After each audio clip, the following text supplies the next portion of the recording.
triomphe, rejoins le parti sans culot.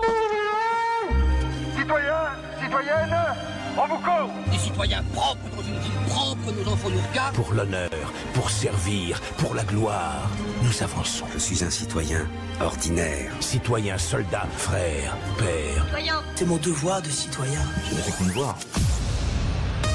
Sud Radio, les vraies voix qui font bouger la France, 19h-20h, les vraies voix citoyennes, Aurélie Gros, Stéphane Pellet. Et très heureux pour ces vraies voix citoyennes. Alors samedi soir, il y aura 2 finalistes, le Paris Saint-Germain et l'Inter de Milan. Lundi dernier, avec Aurélie Gros et Stéphane Pellet, on avait les 3 premiers finalistes du trophée du G500 citoyen. Ce sera le 12 juin à Lille et on en a 3 autres aujourd'hui. Aurélie Gros, Stéphane Pellet, bonsoir.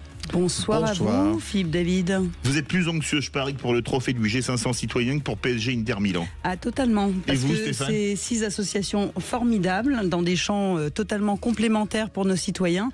Et ça fait, on se dit toujours qu'ils mériteraient tous de gagner. C'est un peu l'école des fans, là, excusez-moi. Bah oui, mais bon, je suis fan des associations en France qui remplissent un service public. Et moi, j'ai un scoop pour vous, Philippe. Oui. Savez-vous quel est le pronostic des Marseillais ? Ah bah ils achètent tous des maillots de l'Inter là, donc c'est bien, ça fait travailler les détaillants de sport. C'est ça, mais j'espère qu'ils vont se tromper. C'est une très très belle ville, Milan. Ah, oui, je connais très bien Milan. Enfin, à part la place du Dôme, c'est pas top, mais la place du Dôme là, c'est absolument magnifique. Il y a encore plus beau. C'est Lille.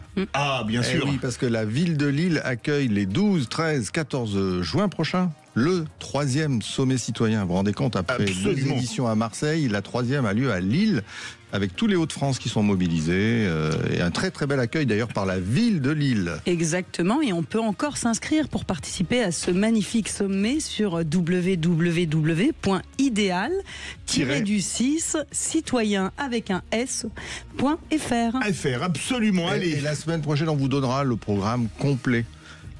Pour que vous puissiez savoir quel jour vous venez, même si moi je sais que vous serez là le jeudi. 12. Absolument. Allez, ces 3 associations en France, plus de 75% des jeunes de 18 à 25 ans disent ne pas faire confiance aux médias traditionnels, politiques, médiatiques, fondés par Théa Serfati, qui est à nos côtés, forme à l'esprit critique, au décryptage médiatique et à une citoyenneté éclairée. Bonsoir. Bonsoir. Environ 2 millions de personnes âgées vivent en situation d'isolement en France grâce à Une lettre, un sourire, une initiative qui permet à chacun d'envoyer une lettre à une personne isolée. Une phrase, un geste, une attention et parfois une transformation. Émile Saïd Plonéis et Sacha Devos, bénévoles, sont avec nous pour en parler. Bonsoir. Bonsoir. Bonsoir. Et enfin, en France, plus de 12 millions de personnes vivent avec un handicap, mais moins de 5% des lieux de loisirs proposent de véritables temps de rencontres inclusives. Ose la rencontre, créer des espaces de lien entre jeunes validés, jeunes porteurs de handicap, pour une société plus ouverte, plus humaine. Alban Dérouville est avec nous. Bonsoir. Bonsoir. Bienvenue dans Les Vraies Voix citoyennes. Les vraies voix Sud Radio. Et on commence avec vous, Théa Serfati, mais c'est vous qui lancez le débat. Aurélie Gros. On ne cesse de le répéter, en tout cas nous dans nos sommets citoyens et ailleurs dans nos rencontres citoyennes. On a une époque où les fake news circulent plus vite que les idées, où l'information est orientée vers des choses qui ne concerne pas forcément le quotidien des Français. Et Théa Serfati s'est lancée dans cette création de ce média et de ces débats, avec notamment toutes les questions autour de l'industrie. Bonsoir Théa, on est ravis que vous soyez sélectionnée pour ce trophée. Alors déjà, pourquoi vous avez lancé Politique Médiatique ? C'est surtout né d'un constat. En fait, aujourd'hui, actuellement, il y a aucun média jeune dédié à l'économie. Quand je dis un média jeune, c'est un média qui va vraiment mettre les citoyens, notamment les plus jeunes, ceux qui sont le moins visibles publiquement, médiatiquement, pour justement parler d'économie, de consommation, de ce qui les concerne et de ce qui va les concerner dans les années à venir.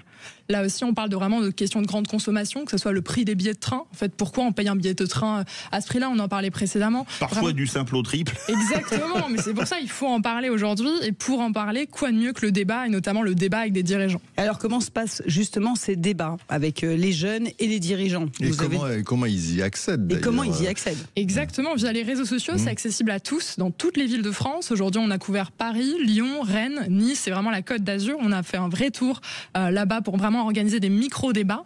Concrètement, notre rêve aujourd'hui, et c'est pour ça qu'on participe à ce trophée aussi, c'est pouvoir couvrir l'ensemble des villes françaises et pourquoi pas même l'outre-mer. On se prend à rêver à ce jeu-là. Mais concrètement... c'est sûr qu'elle organise un séminaire à pas péter, il y a pire. Hein.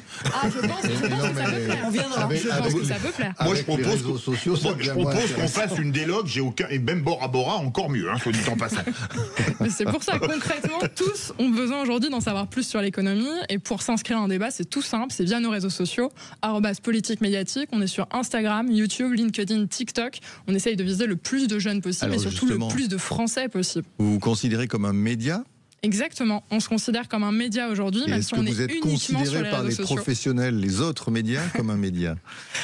Pour l'instant, oui. Faudrait peut-être leur demander, mais pour l'instant, oui. En tout cas, on est certes un média digital. On n'est pas perçu comme un média traditionnel. Là, c'est clair. On n'est pas un média physique, même si on a des débats qui le sont. C'est des débats qui sont vraiment organisés physiquement dans les villes de France, avec 3 à 4 dirigeants, justement des décideurs dirigeants, qui sont des directeurs affaires publiques, des PDG, etc., qui viennent à la rencontre des jeunes et des personnes sélectionnées, des citoyens comme vous et moi. Alors, quel sujet vous avez abordé jusqu'à maintenant? Pour l'instant, on a fait l'industrie du sexe, la sextech notamment. Là, pour le dernier, on a fait le tabac. On était le premier justement à vraiment inviter des industriels du tabac pour pouvoir en parler librement, même si la majorité était absolument pas d'accord avec leurs idées. C'était ça vraiment l'antichambre de ce débat-là. Et le premier, on l'a fait sur les transports notamment. Là, on a fait des micro-débats aussi sur la défense, le financement de la défense. On essaye vraiment ici. Ah oui, là, c'est quand même Exactement, c'est éclectique. Entre le sexe et la Exactement. défense, c'est pas la même chose, on est d'accord. C'est clair. Et pourtant, justement, on a besoin d'avoir ces informations-là et d'en savoir plus, peu importe le sujet. Mais vos experts, c'est plutôt des gens de... Vous faites la défense, par exemple, vous prenez un général, un On géostratège... prend que des dirigeants d'entreprise ou justement des directeurs affaires publiques, notamment au sein des entreprises, parce qu'ils ont non seulement l'appui technique, mais aussi l'appui vraiment des connaissances de terrain. Donc vraiment, ils essayent justement d'avoir ces deux piliers, et forcément, c'est d'autant plus intéressant. D'accord. Alors dans l'explication, il faut le dire, qui a fait qu'on vous a sélectionné parmi donc les membres du jury qui ont été impressionnés par votre travail, c'est le fait qu'ils ont regardé vos débats, et c'est vrai que ce sont des débats de haut vol, il faut le dire, Merci beaucoup. qui vont loin, qui présentent souvent de manière antagoniste, et c'est tant mieux, plutôt que tout le monde serve la soupe. Et sans tabou. Bah oui, ça c'est le moins qu'on puisse dire. C'est clair. Et presque sans tabac, d'ailleurs, à la fin. Excusez-moi, c'est un peu fumeux comme calembour, ça. Mais justement, est-ce que c'est pas un peu trop de haut vol? Parce que vous aurez remarqué que désormais, qu'est-ce qui fait de plus en plus l'information des jeunes, puisque c'est votre cible, c'est ce fameux réseau social dont je ne vais pas donner le nom, mais où, grosso modo, on reste 4 à 5 secondes sur une information, puis on passe à une autre, puis à une autre, etc. etc. Comment vous pouvez attirer des jeunes plutôt adeptes de la simplicité? C'est une très bonne question. On le fait via deux formats complètement différents. Le premier, c'est uniquement via les réseaux sociaux. On fait des vidéos vraiment sur le terrain, type reportage, avec des micro-interviews. Donc c'est un format entre combiné et brut. Donc on reprend les codes des médias traditionnels, entre guillemets, même si là aussi c'est des médias digitaux et qui plaisent vraiment aux jeunes. C'est des médias vraiment qui sont très vus, notamment sur TikTok. Donc on continue là-dessus. Et même au niveau des débats, la majorité, je tiens à le dire aujourd'hui, ils ont entre 16 et 25 ans, ceux qui viennent à nos débats. Donc c'est quand même une majorité qui est assez jeune. Mais c'est des... on va dire étudiants plutôt profil, je veux dire plutôt sciences politiques, économie, etc. Où vous avez tout, des jeunes plombiers. On cible de tout. Là aussi, c'est une très bonne question. Nous, on s'attendait vraiment. C'est la seule de l'année, alors vous avez de la chance. Hein. Non, mais justement, on cible un peu tout le monde. Et majoritairement les jeunes, ça c'est clair. On veut pas justement se cantonner à cette cible jeune-là. Pour nous, l'information économique, et notamment via les réseaux sociaux, on a choisi les réseaux sociaux pour une raison. C'est vraiment pour être accessible à tout le monde. On s'est d'abord focalisé sur les jeunes pour vraiment essayer d'avoir ne serait-ce que des citoyens justement jeunes qui soient habitués de nos sujets, qui aient vraiment des questions pertinentes par rapport à leur tranche d'âge. Mais à chaque fois, à chaque débat, on a des jeunes entre 16 et 66 ans. Moi, je les appelle toujours les jeunes. C'est mes petits jeunes. La jeunesse n'est pas un âge, c'est un état d'esprit. Exactement, c'est un état d'esprit. Et surtout, on a les mêmes questions, peu importe la tranche d'âge. Et donc, un débat, ça dure combien de temps et comment ça se passe? Ils posent des questions. 1h20. 1h20, ils posent des questions libres, ce qu'ils veulent comme questions. Au transport, ils peuvent, ou les transports de demain, c'est peut-être des choses qui ont été abordées, j'imagine. Bien sûr, exactement. Et surtout, c'est un point très important pour nous au sein de PM, c'est que les dirigeants qui sont là et qui viennent débattre n'ont pas les questions à l'avance. Et ça, c'est quelque chose qu'on retrouve absolument pas dans les débats classiques. Là, c'est vraiment de l'interaction. Ils viennent pour débattre. Vraiment, c'est le cœur du débat. Ils viennent parce qu'ils savent justement qu'ils n'ont pas les questions et qu'ils vont être face à des questions qu'on pose pas forcément. Justement, non, pas forcément, justement, même pas. Si on s'intéresse un peu cette fois-ci aux débouchés, puis qu'on élargit un peu la focale, vous avez envie que les jeunes soient informés, mais pour en faire quoi de cette information? Est-ce que, à part d'être éclairés, d'avoir compris, comment ensuite ils le transforment, qu'est-ce qu'ils en font finalement dans l'univers qu'on va appeler plus généralement politique ou sociétal? Est-ce que vous avez eu ou revu des jeunes qui ont participé à des débats, qui ont pris des initiatives ou qui ont changé leur point de vue finalement ou leur regard? Bien sûr. 2 jeunes sur 3 reviennent à la fin de nos débats. Donc c'est une très belle statistique, on en est assez fiers. Mais même à travers les réseaux sociaux et nos formats de manière générale, on est parti d'un constat, c'est qu'aujourd'hui l'économie, pour nous en tout cas au sein de PM, c'est le contre-pouvoir de la politique. Ceux qui s'intéressent un petit peu à la politique, certains disent même que le pouvoir économique est plus puissant que le pouvoir politique. Exactement, et on commence à le comprendre au sein de cette génération qui arrive progressivement, et c'est pour ça qu'ils veulent vraiment prendre en main leur citoyenneté, prendre en main leur information, essayer de trouver des médias un petit peu plus niches, un peu plus segmentés, pour avoir les réponses à leurs questions. On disait, c'est un homme politique, mais il y a très longtemps que les Français étaient fâchés avec l'économie. Je me demande si c'était pas Raymond Barre, donc voyez si ça date. Est-ce que vous voulez réconcilier les jeunes Français avec l'économie? Parce que je suis entièrement d'accord, les Français sont en général assez fâchés avec l'économie. Ça pourrait être notre slogan, là, ce que vous venez de dire. Clairement, ça pourrait être notre slogan, parce que justement, on part du principe que même le terme industrie, il y a une barrière à l'entrée par rapport à ce terme-là. On imagine tout de suite l'usine un peu vieillissante, ouvrier, etc. Et tout de suite, quand on met d'autres mots à côté, même le terme économie est très connoté. Nous, on essaie vraiment de casser ces barrières-là, ne serait-ce que des barrières de terme, en disant, mais en fait, vous pouvez vous y intéresser, c'est des choses qui vous concernent tous les jours. Et d'un autre côté, je dirais, je rajouterais, mais vous allez me rebondir, je pense que les jeunes sont fâchés avec les médias traditionnels aussi. Exactement, mais c'est pour ça qu'on a choisi les réseaux sociaux aussi. On vous le disait, c'est pour toucher certes le plus de monde possible, mais surtout aussi parce que on voit que c'est un petit peu la fin des médias traditionnels et justement ils essayent de se mettre vers le digital pour cette raison. Mais je voudrais vous poser une question. L'économie, c'est quand même assez binaire. Pas tout à fait binaire, tertiaire ou quaternaire. Il y a les économistes libéraux, les économistes marxistes.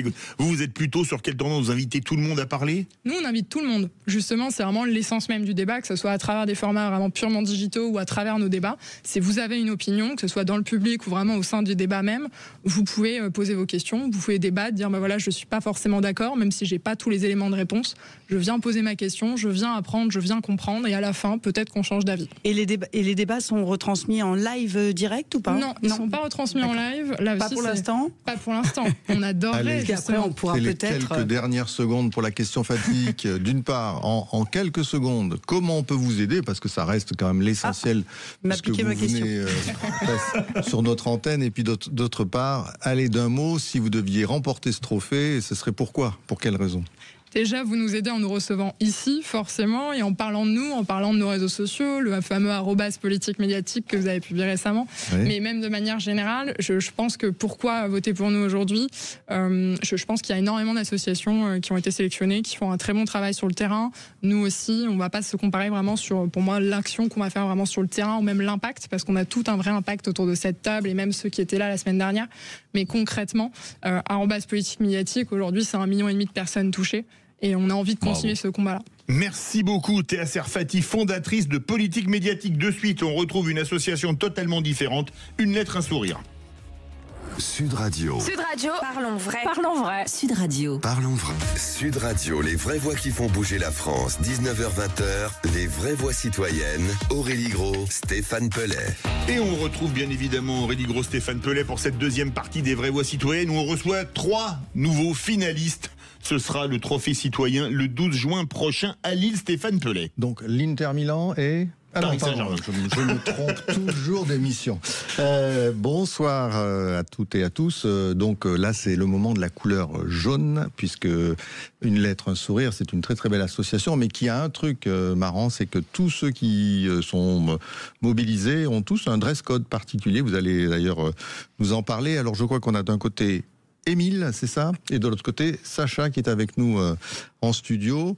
L'association Une lettre, un sourire, c'est quelque chose qui nous avait marqué. C'était vraiment un coup de cœur à l'époque parce que de cette période du Covid, on avait tous retiré des moments très très difficiles et vous aviez apporté un rayon de soleil en racontant cette initiative incroyable. D'ailleurs, vous allez de nouveau nous la raconter. Mais enfin, vous avez porté une idée au départ qui est partie d'un certain nombre de personnes, des familles, des cousins, c'est ça? De Lille. Dans les Hauts-de-France d'ailleurs, qui avaient pris l'initiative d'écrire à des personnes âgées, notamment dans les EHPAD. Puis depuis, ça a grandi, vous allez nous raconter tout ça. Vous vous souvenez comment a été lancée Une lettre, un sourire, Sacha? Alors moi, ça fait seulement un mois que je suis là, mais Émile est là depuis plus longtemps et à mon avis, il le racontera très bien. Bon, on passe tout de suite à Émile. Ça s'appelle passer le ballon. Émile, c'est à vous. Sacha, merci beaucoup à vous de nous accueillir ici. Donc oui, effectivement, cette asso, Une lettre, un sourire, est née pendant le Covid. Elle est née en 2020 à la base d'un repas de famille en fait qui réunissait 10 cousins. Et un des cousins faisait partie d'une autre association qui s'appelle Asso Vie et Partage, Asso Partage et Vie, pardon, qui en fait s'occupe notamment des EHPAD et il racontait un syndrome de glissement parce que les EHPAD étaient donc confinés 15 jours avant le reste des citoyens et donc en fait les résidents se laissaient mourir parce qu'ils n'avaient plus aucun contact avec le monde extérieur et donc ces 10 cousins ont véritablement décidé de prendre les choses en main. Ils ont commencé à envoyer des lettres aux EHPAD autour de chez eux. Ils en ont parlé à leurs amis. Et en fait, ça a pris une ampleur folle. Ils se sont dit qu'ils allaient créer un site sur lequel vous pouvez d'ailleurs vous-même écrire votre lettre. Et pendant le confinement, ils ont reçu au maximum 6000 lettres par jour. Donc ça a vraiment pris un engouement immense. Et nous, on a continué à grandir donc depuis ces 5 ans. Et maintenant, on a plus de 1 million de lettres qui ont été envoyées depuis 183 pays, vers 11 pays, en 5 langues différentes. On a des écrivains d'un peu partout en France et de partout dans le monde, en fait, qui ont entre 12 et 55 ans. On a plus de 600 parutions presse, 19 prix gagnés, des partenariats avec le ministère de l'Éducation nationale, le ministère de la Santé et des Solidarités, de l'enseignement supérieur, de la recherche et de la culture. Donc vraiment, c'est une association qui ne cesse de grandir. On a plein de projets et voilà. Il faut dire que quand vous avez lancé ça, et puis surtout maintenant qu'on en parle avec un peu de recul, c'est vrai que c'est l'antithèse même de l'évolution de la société d'aujourd'hui, les fameux smartphones, les SMS, etc. On prend plus le temps de s'écrire. Et vous, d'ailleurs, vous nous aviez apporté, peut-être on aura l'occasion un de ces jours à nouveau de le faire, mais des lettres qui avaient été écrites extrêmement émouvantes. Et puis surtout, vous nous aviez raconté que les personnes qui les recevaient, elles-mêmes étaient tellement touchées qu'elles avaient à leur tour essayé d'écrire ou de transmettre des choses. Enfin bref, donc vous avez remis au goût du jour la fameuse donc relation épistolaire avec ce joli mot. Ça vous fait plaisir, Philippe, hein? Ah oui, j'adore. Un joli mot comme ça. Et au-delà de ça, ça provoque quoi? Peut-être, Sacha, qu'est-ce que ça provoque pour vous, mais aussi pour ceux qui reçoivent ces lettres? Alors, moi, j'ai eu la chance, là, j'arrive tout juste d'un événement. Donc, on était présent dans un EHPAD avec une classe de 6e. Et donc, en fait, l'association s'appelle Une lettre, un sourire. Mais en réalité, on pourrait presque l'appeler Une lettre, deux sourires. Puisque nous avons eu, du coup, des jeunes en 6e qui ont pris le temps d'écrire leurs lettres, en fait, qui déconnectent complètement de ce qui se passe autour d'eux, qui sont très contents de réfléchir à ce qu'ils peuvent dire et à ce qu'ils ont envie de transmettre comme message. Et au moment de lire cette lettre, parce que du coup, ils avaient la chance d'être en contact direct avec ces seniors, les seniors étaient à leur tour, eux, très heureux de recevoir, en fait, du coup, une intention, en fait, d'un jeune qui, pour eux, est inconnu, puisqu'ils ne le connaissaient pas généralement 1 heure avant ce rendez-vous. Et en fait, ça montre qu'il y a vraiment une bienveillance des deux côtés, puisqu'on retrouve du coup ce jeune très heureux de s'occuper, de prendre de son temps pour le senior, et le senior qui, lui, rêve d'avoir ce temps d'échange, en fait, avec le jeune. Et d'ailleurs, est-ce que des liens durables se créent entre l'expéditeur et le destinataire?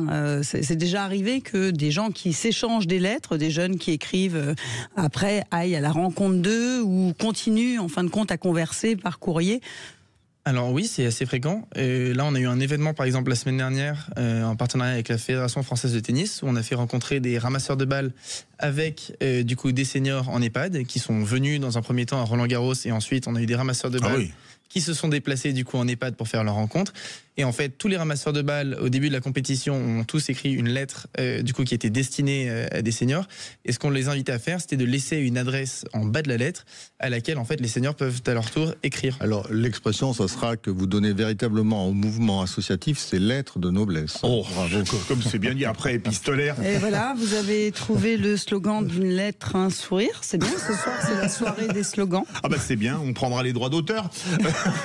Je voudrais vous poser une question à tous les deux. Vous allez dans les EHPAD très bien, mais l'isolement des personnes âgées, on avait reçu une association qui s'appelle Stop à l'isolement, et même des personnes non âgées, des personnes qui vivent dans la solitude la plus totale ou en situation de handicap. C'est pas malheureusement que dans les EHPAD ou les établissements spécialisés. Est-ce que vous arrivez à en trouver par un fichier, je sais pas comment on fait, pour leur écrire? Alors, je vais la prendre celle-là, mais ça te dérange pas. Mais il s'avère en fait que du coup, donc évidemment, nos partenaires principaux sont des EHPAD, mais on travaille en fait avec tout type de structure. Et moi, j'ai eu la chance de me rendre compte du coup la semaine dernière en gérant la réception en fait de tous les seniors à Roland-Garros, puisqu'ils venaient absolument en fait de partout en France et de structures complètement différentes. On avait des personnes qui venaient, mais en fait seules ou avec eux leurs petits enfants. Donc c'était l'occasion pour eux en fait d'avoir une activité. Et donc ça nous permet de lutter en fait contre l'isolement du coup dans les structures, même si elles sont spécialisées, parce que oui forcément il y a de l'isolement, mais aussi de l'isolement à domicile chez les personnes directement. Alors, du coup, derrière ça, on a aussi besoin de savoir comment vous faites, parce que bon, je vais faire cette fois-ci un peu critique facile, mais la jeunesse, souvent on s'aperçoit quand on reçoit des SMS, etc., que elle écrit le français comme elle peut quelquefois, etc. Comment on fait pour conserver une qualité d'écriture? Je crois qu'il y a aussi, vous avez une action de ce point de vue-là. Émile. Ben oui, alors tout à fait. On a pas mal de partenariats avec des écoles, des universités, des centres d'apprentissage en fait, où on envoie des ateliers pour que les jeunes là-bas apprennent tout simplement à écrire une lettre, à signer une enveloppe, etc. Et ça nous permet de renforcer cet apprentissage de l'écriture de la lettre et du lien intergénérationnel en fait. Et vous avez senti des gens qui restent attachés à cette forme-là, qui peut-être aussi pour l'anniversaire de leur maman ont décidé de leur écrire une petite lettre finalement? Il y a parfois des mamans ou des personnes qui sont pas du tout, qui ont des enfants, etc. Moi, j'ai connu, pour avoir eu ma mère en EHPAD, qui n'ont pas une visite de l'année, soit dit en passant. Ah oui, alors ça j'ai connu ça aussi, franchement. Pardon. Je parlais d'une manière générale, peut-être recourir de plus en plus à ces formes-là qui restent des très très belles formes finalement. Non, effectivement, c'est pour ça qu'on essaie de faire un maximum de communication et d'être présent sur un maximum d'événements. Notre but, c'est vraiment de démocratiser la relation épistolaire et de rappeler aux jeunes comment leurs grands-parents avaient l'habitude de communiquer les uns avec les autres. On a été présent sur beaucoup d'événements ces derniers mois, dans les aéroports, à des concerts, à des avant-premières de films notamment, où on aidait les jeunes et les moins jeunes d'ailleurs à écrire des lettres et ensuite on allait les livrer. Eh bien écoutez, génial, vous restez avec nous, oui. Puisque dans la dernière partie, vous nous raconterez à quoi peut vous servir ce trophée. Et vous serez tous les trois à en parler. 19h28, les vraies voix citoyennes sur Sud Radio. Dans quelques instants, on rencontre un troisième finaliste, ou plutôt une troisième finaliste, Ose la rencontre Fondation OCH. Restez bien avec nous sur Sud Radio. Sud Radio. Parlons vrai. Parlons vrai. Sud Radio. Parlons vrai. Sud Radio. Parlons. Sud Radio, les vraies voix qui font bouger la France. 19h-20h, les vraies voix citoyennes. Aurélie Gros, Stéphane Pellet. Et nous sommes avec les finalistes du trophée du G500 citoyen, avec bien évidemment Aurélie Gros et Stéphane Pellet. Et on a maintenant notre troisième association du soir. Stéphane ou Aurélie? Je vais le faire. Allez, puisqu'Aurélie a un peu de mal, je vais le faire alors indirectement. Je garde la quatrième partie pour les vraies questions. Exactement. Les vraies voix, les vraies questions. Alors, ce soir, Alban Dérouville, c'est ça? Oui, c'est ça. Vous aviez eu l'occasion de venir? Non, je ne crois pas. Vous êtes responsable du projet Ose la rencontre à l'intérieur de la Fondation OCH, c'est ça? Exactement. Alors, il faudrait que vous nous racontiez, parce que d'un côté, OCH, on ne sait pas ce qu'il y a derrière ces trois lettres, et puis Ose la rencontre, on ne sait pas non plus exactement de quoi vous voulez parler. On a compris qu'au-delà de l'inclusion, vous cherchez vraiment à fabriquer, créer des moments magiques, des véritables rencontres, mais vous allez nous dire entre qui, et surtout pourquoi tout ça est porté par un mouvement, une fondation. Merci beaucoup de nous accueillir ici à nouveau et de nous avoir présélectionnés. On est très heureux. Ose la rencontre, en fait, la genèse, c'est que pendant le Covid, vous vous souvenez, 2020, 2022, ça a duré longtemps, on en parlait tout à l'heure, on s'est rendu compte que les personnes avec un handicap étaient très isolées. Soit dans leur structure d'accueil, soit dans leur famille, soit toutes seules. Et on s'est rendu compte aussi que nos jeunes cherchaient du sens, avaient en même temps un élan de solidarité, on l'a entendu avec une lettre et un sourire. Et à la sortie du Covid, nous, la Fondation OCH, on fêtait les 60 ans de la Fondation OCH, ça veut dire l'Office chrétien des personnes handicapées. On est une association au service des personnes handicapées et de tous leurs proches. les parents, les grands-parents, les frères et sœurs, les conjoints, voilà, vraiment pour les soutenir dans leur mission au quotidien. On a un média, Ombre et Lumière, on a des écoutants, écoute et conseil, et on a des événements. Il y a 60 ans, on était quoi, disons un peu après-guerre, c'est ça? Il y a 60 ans. 60 ans, c'était 1965. Oui, on était, disons, 20 ans après. Oui, 63, oui. Voilà, et donc 2023, on veut fêter les 60 ans, et on rassemble des personnes avec un handicap, des proches, des bénévoles, et on se met autour de la table et on se dit comment est-ce qu'on a envie de fêter les 60 ans. Et en fait, a émergé ce projet Ose la rencontre. Parce que peut-être certains personnellement avaient déjà fait cette rencontre d'une personne avec un handicap qui avait changé notre vie. Et on s'est dit qu'on avait envie de faire expérimenter à des jeunes et des moins jeunes et puis des personnes handicapées cette rencontre. Parce que ce sont souvent deux mondes qui ne se connaissent pas. Oui, on parle beaucoup d'inclusion, mais on parle peu, en fin de compte, de la rencontre. Oui, et d'ailleurs, on s'est aperçu, ce qu'on a fait, il y a eu un sondage IFOP créé par notre média Ombre et Lumière en décembre 2024, là, tout récent, et c'était très intéressant parce que les Français sont peu à l'aise avec le handicap, mais ils reconnaissent l'apport positif et impactant des personnes handicapées dans la société, et quand on leur demande quel est le levier qui permettrait d'améliorer, et ben le premier levier, c'est la rencontre. Oui, peut-être d'ailleurs à l'image du film Un petit truc en plus, parce que Un petit truc en plus, quelque part, c'est la rencontre de personnes qui n'auraient jamais dû se rencontrer. Exactement. Et qui changent une vie. Exactement. Alors, et parfois... racontez-nous, qu'est-ce que vous appelez la rencontre? C'est tout simple. On invite une personne handicapée à déposer son rêve sur le site oselarencontre.fr. Et ensuite, on invite les personnes valides à aller voir sur le site plein de rêves qui sont déposés et à choisir à quel rêve ils ont envie de répondre, quelle personne ils ont envie d'accompagner dans la réalisation de son rêve. Et avec des rêves tout simples. Ah voilà, c'est ça, pas forcément des très très gros moyens. Non, on n'a pas envie de mettre de moyens. Faire du parachutisme avec Tom Cruise ou exactement. Non, c'est pas ça. C'est compliqué là. Le but, c'est la rencontre. Ouais. Et vous avez quelques rêves à nous raconter alors? Ah oui, c'est magnifique. Alors allez-y. Magnifique. C'est par exemple Pascal qui un handicap, elle est IMC et elle a toujours rêvé d'être infirme moteur cérébral. D'accord. Voilà. Et elle rêvait d'être puéricultrice. Et à cause de son handicap, elle n'a pas pu faire les études et c'était compliqué. Elle a 45 ans aujourd'hui, voilà, même c'était encore plus compliqué à son époque.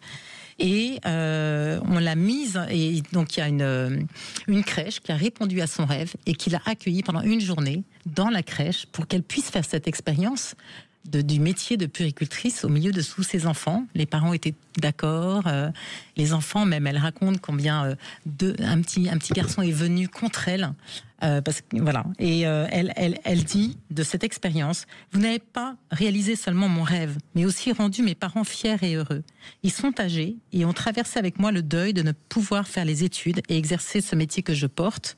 Grâce à l'OCH, ce deuil s'est transformé en rêve, et grâce à toi, ce rêve est devenu réalité. Voilà. Et aujourd'hui, qui peut répondre aux rêves? Alors des personnes, moi je peux répondre à un rêve, si j'en ai la capacité. Une entreprise peut répondre à un rêve, si je comprends bien. Tout le monde peut répondre. Tout le monde. Alors là, on entame la saison 2, puisque la saison 1, c'était un peu pour fêter les 60 ans. Il y a eu plus de 70 rêves réalisés, plus de 280 personnes impliquées. Voilà, parce qu'il y a eu des professionnels aussi qui se sont impliqués. Et aujourd'hui, on a vraiment envie de le proposer, de créer des partenariats avec des entreprises et des associations, des lieux de vie, parce que on s'est aperçu que les entreprises étaient heureuses d'offrir une journée de solidarité à leurs salariés. Et en fait, on est sur une plateforme telle que Day One ou Vendredi, maintenant ça s'appelle Kimout, je crois, et qui permet à des salariés de se mettre en lien et de choisir Ose la rencontre. Et donc il y en a plusieurs qui ont choisi Ose la rencontre. Des formes qu'on appelle de mécénat de compétences, là on les transforme en RSE d'une certaine manière, la responsabilité. Voilà, c'est une journée offerte par l'entreprise pour permettre à ces salariés d'expérimenter cette rencontre et d'oser la rencontre avec les personnes handicapées. Et donc, puisque vous êtes dans ce moment où justement on parle heureusement beaucoup plus finalement des personnes en situation de handicap, on a fêté les 20 ans de la loi dite Chirac de 2005. On a fait une émission spéciale d'ailleurs dans les vraies voix citoyennes. Et tout à fait, une étape spéciale du sommet citoyen, puisque nous étions à l'Institut national des jeunes aveugles. Est-ce que pour autant le handicap reste pour vous un tabou? Est-ce que grâce à ce que vous faites, on permet de le franchir? Je pense que c'est des petits pas.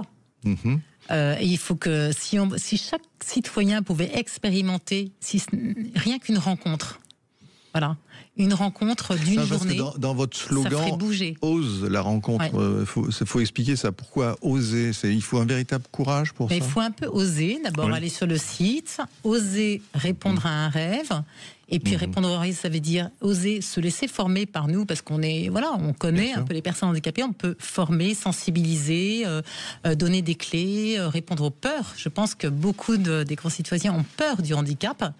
On en voit dans la rue des personnes en fauteuil, mais combien vont les saluer ou changent de trottoir, etc. Il y a une peur, parce qu'il y a une méconnaissance. Et comment expliquer cette peur? Parce qu'une personne qui est en fauteuil roulant n'est pas contagieuse ou quoi que ce soit. Comment expliquer ça? C'est la différence. La différence fait souvent peur, en fait. On se lie avec des gens qui nous ressemblent et on a peur de l'altérité souvent. Donc en fait, il y a un apprentissage, il y a une pédagogie aussi. Nous, on souhaite, cette pédagogie, on y croit. Et on forme en fait chaque personne valide qui souhaite s'impliquer dans Ose la rencontre. On leur propose en visio de répondre à leurs craintes, à leurs peurs, d'oser mettre des mots là-dessus, et puis ensuite de leur présenter des situations dans lesquelles ils vont peut-être se retrouver, comme ça pour les préparer. Et là, pardon, je vous en prie. Non, je voulais dire que la jeunesse étant la clé, à mon avis, pour lutter contre cette peur, vous ne croyez pas qu'une école qui répondrait à un rêve d'un jeune pourrait aussi faire partie du projet et pour le développer encore plus, parce que je pense que c'est sur la jeunesse qu'il faut se tourner. Oui. Tout à fait. Et en fait, en 2023, c'était essentiellement tourné vers les jeunes et les jeunes pros. Là, on voudrait élargir, parce qu'il y en a beaucoup qui se sont dit, mais moi, je suis plus jeune pro, mais j'ai envie aussi. Voilà. Et je ne rencontre pas au quotidien des personnes avec handicap. Cependant, là, on essaye de se mettre en lien avec des universités, des écoles, pour justement permettre aux universités de donner ça comme projet aux jeunes. Donc vraiment, moi, je suis heureuse de pouvoir être entendue là chez Sud Radio, parce que ça peut donner des idées aux universités, aux écoles, aux entreprises. Et à monsieur et madame tout le monde. Et voilà, exactement. Et tout le monde, on bénéficiera tous, en fait. Allez, osons la publicité. Osons la publicité. Encore un slogan. Vous êtes hyper inspiré, Stéphane Pellet. Et on se retrouve. Associations inspirantes. Et Théa, ça y est, est déjà en train de réfléchir à ce qu'elle va pouvoir faire. Oui. Exactement. Moi, j'ai que 21 ans, mais peut-être que je peux apporter quelque chose. Écoutez. Ah bah oui, volontiers. Oselarencontre.fr et puis on en discute au téléphone, en visio. Eh bien justement, on se retrouve dans quelques minutes pour la dernière ligne droite de l'émission pour en discuter tous ensemble. Restez bien avec nous et les vraies voix citoyennes de Sud Radio. Sud Radio, c'est vous qui donnez le ton. Tout le monde peut appeler, donner son avis, qui plaise ou qui plaise pas. L'important, c'est d'essayer de rester constructif. Et j'aime bien l'esprit qu'il y a chez vous.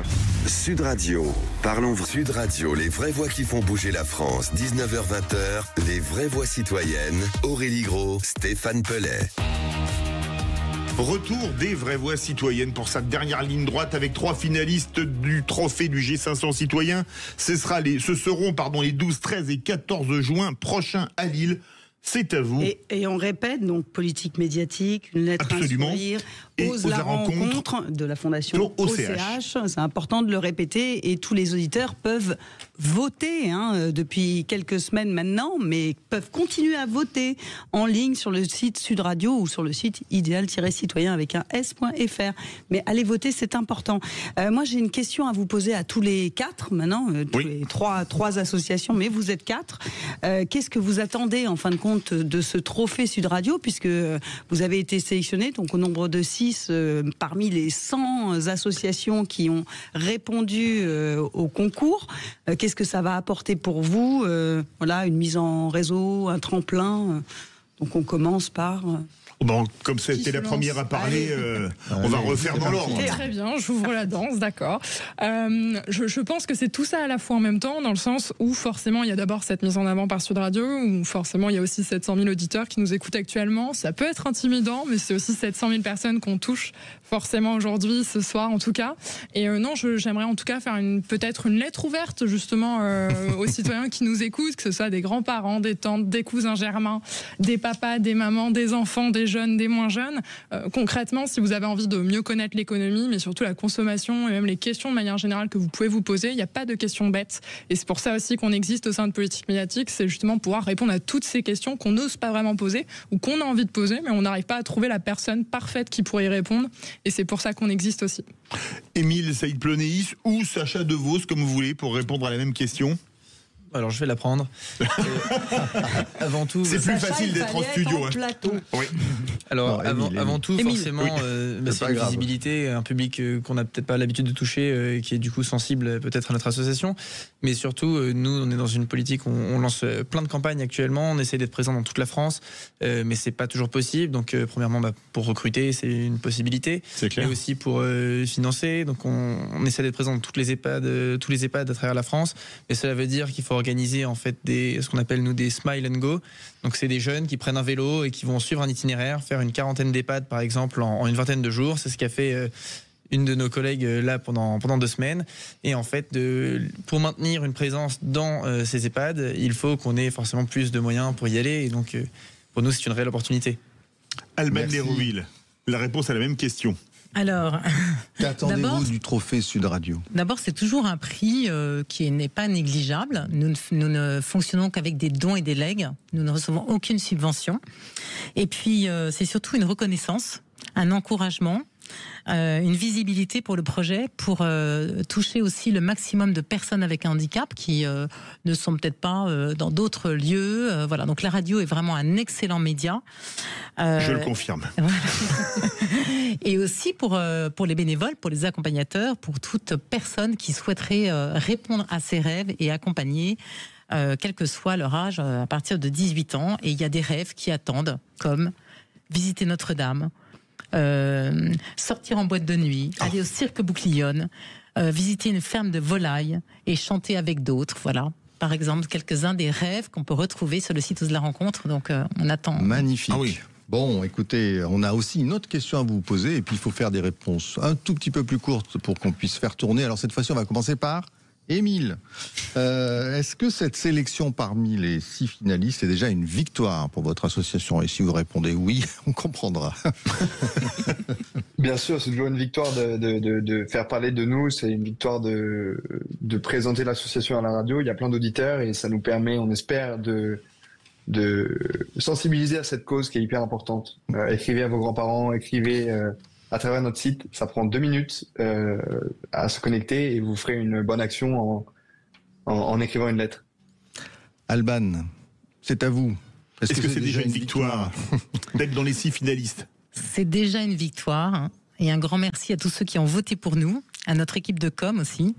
Voilà. Et puis donner la parole aussi. J'ai donné un des petits témoignages. Pour moi, c'est vraiment important. La radio, vous permettez de donner la parole aux personnes qui ont vécu Ose la rencontre, qui participent, qui ont envie de développer. Donc vraiment, si vous pouvez inviter des personnes handicapées sur votre radio, ça sera on le fait formidable. tout le temps. Et puis il y a une émission spécifique à Sud Radio, magnifique émission, dont le week-end animé par Faut que ça change, animé par notre ami Anthony Martin-Smith, qui je rappelle est judoka, qui était judoka paralympique.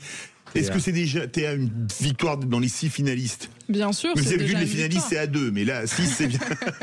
Bien sûr, c'est déjà une victoire, surtout qu'on est la plus jeune association parmi celles sélectionnées. On vient à peine de passer le cap des 1 an. 1 an pile où on est passé sur Sud Radio et 1 an depuis notre lancement. Donc c'est clair que ça va assez vite et c'est pour ça que c'est une vraie victoire. Génial. Et puis la dernière question, c'est Aurélie Gros. Ah non, alors oui, la dernière question, c'était quelles c'était si vous aviez une mesure dans les champs qui vous intéressent, que vous voudriez porter en résolution pour le G500, quelle serait-elle à destination évidemment de décideurs, voilà, dans le milieu du handicap, du média ou encore Alban Lérouville. Question piège. non, parce que je peux avoir plein d'idées, mais peut-être donner la parole, voilà, dans les médias aux personnes qui ont vécu Ose la rencontre, notamment, parce que ça transmet vraiment la joie, ça donne du courage et de l'espérance aussi dont le monde a tant besoin en ce moment. Théa Sarfati. Exactement. Alors nous, on rencontre beaucoup de dirigeants, mais surtout beaucoup de citoyens. Et pour moi, justement, ça serait aller beaucoup plus sur le terrain, que ce soit du côté des citoyens ou du côté vraiment des dirigeants. Ils adorent aller sur le terrain au final, mais il faut peut-être aller un petit peu plus loin et les pousser à y aller, parce que des fois, justement, on n'ose pas franchement y aller et c'est assez dommage. Et ben voilà, et le mot de la fin, qui sait qui va l'avoir? C'est soit Sacha, soit Émile. Ou Samil, ou... Allez-y. Pour nous, c'est vraiment pousser l'inclusivité et le vivre ensemble. On pense que dans notre société, les gens communiquent trop peu les uns avec les autres, et on pense que écrire des lettres, c'est un bon moyen de pallier à ça. Donc, merci à tous les ministères qui nous supportent déjà, et on espère qu'on va continuer sur cette lancée.